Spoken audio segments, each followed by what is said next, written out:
Gina, pag nakuha ko na yung green card, pangako babayaran ko yung pera na para dun sa pagpapakasal natin. Gerald, hindi ko naman hiningi sa'yo yun ah. Wala namang katumbas na pera yung tulong na binibigay ko sa inyo. Hindi ako sanay na hindi tayo okay, Dad. Sana, matanggap niyo yung setup namin siya. Why are you doing this? It's not enough reason para ipamigay mo yung single mo sa isang taong katulad nun. Gina, alam mo ba si Gemma? Birthday ni Betsy. Tawagan ko lang, ha? You know what? Much better magpahinga ka na muna and I'll go get something to eat. Asan ang anak mo? Mamaya pa ang party. Saka ba't may dala-dala kang ganyan? Wala naman kaming palaro ng basagan ng palayok. Ibalik niya yung pinadalang pera ni Gerald para sa akin, hindi yung ginagastos niya kung saan-saan. Betsy, anong nangyari? Ginastos mo daw yung pera para kay nanay? Nakapag-decide ka na pala kung sino kakampihan mo bago mo pa ako tawagan. Sige na, huwag ka na magpakapagod. Ano ibig mo sabihin? Para wala ka nang iniisip, mag-break na lang tayo.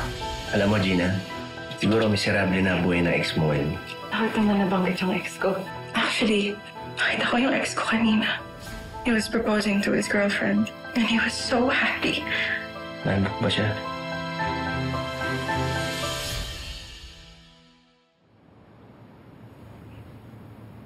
Gina, hindi ka malalam. Lalong-lalo na hindi ka forgettable. Okay. You really don't need to comfort me. Alam mo, hindi ko naman ito sinasabi para maging okay ka eh. Kasi sa totoo lang, ito ako yung lalaki, hindi kita makakalimutan. Kasi maraming katangian sa'yo na gugustuhin ng isang lalaki. Selfless ka. Independent pero maasikasuhin. Matalino. Gina, masarap kang kasama. Mahal mo pa yung parents mo. Tsaka...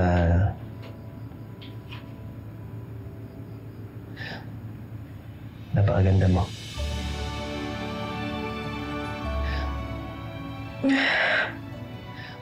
Gerald, masyado ka lang mabait sa akin. You really don't need to do that. I'm okay.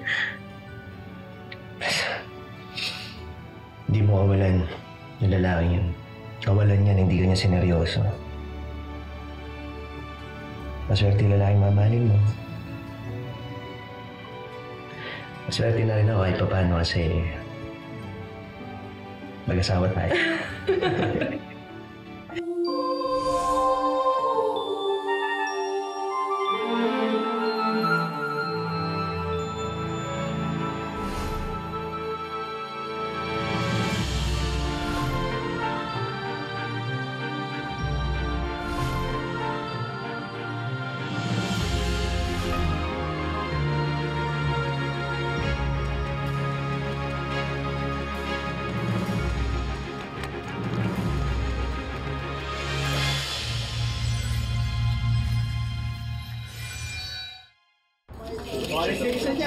Betsy! Tumabi nga kayo dyan. Nakaharang na naman kayo eh.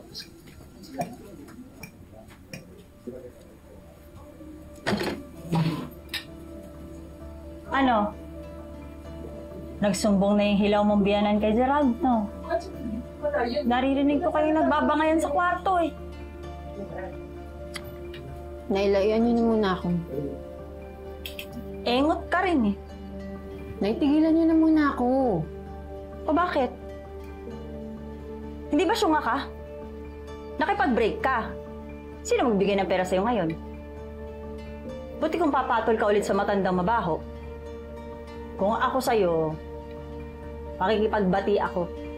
Kahit para sa pera lang. Kabilisan mo ha? Dahil baka gustuhin yung Gina. Eh di goodbye America ka.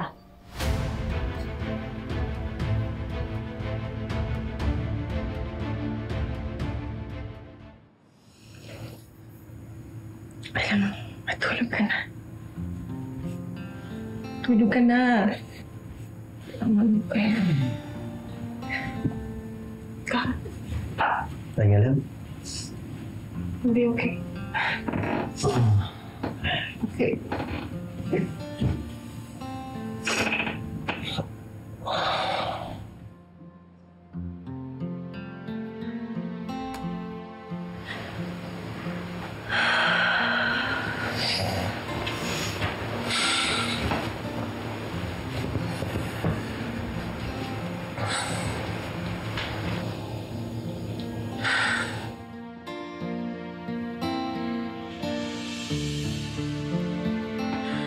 Gerald, are you okay?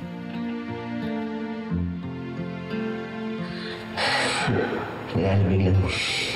May heater naman ah.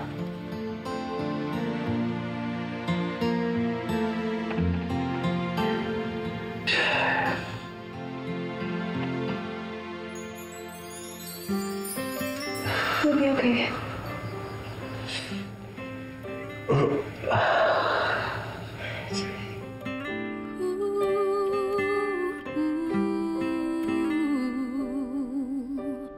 Kaya kong tumawa sa lahat ng biro. Sorry. Kahit ilang beses ko nang pinaulit-ulit ito, kaya kong kulang. Baka mawala yung chills mo. I'm sorry. Okay lang.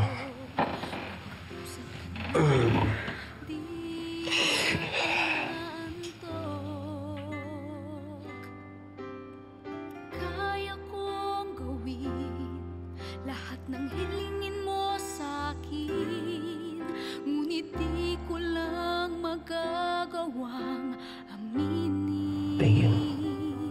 Na habang tayo'y magkasama, di ko mapigilang mahulog ang damdamin ko sa'yo. Kahit mukha mang imposible na ako'y ibigin mo, bakit di ko magawa? Di na lang ikaw ang siyang ibigin ko. Mapapagod din ang aking puso, di mabuti ang umasa ng walang pangalan. Ngunit habang ikaw pa rin ang siyang sigaw, ako ay lalayo na muna at maliligaw.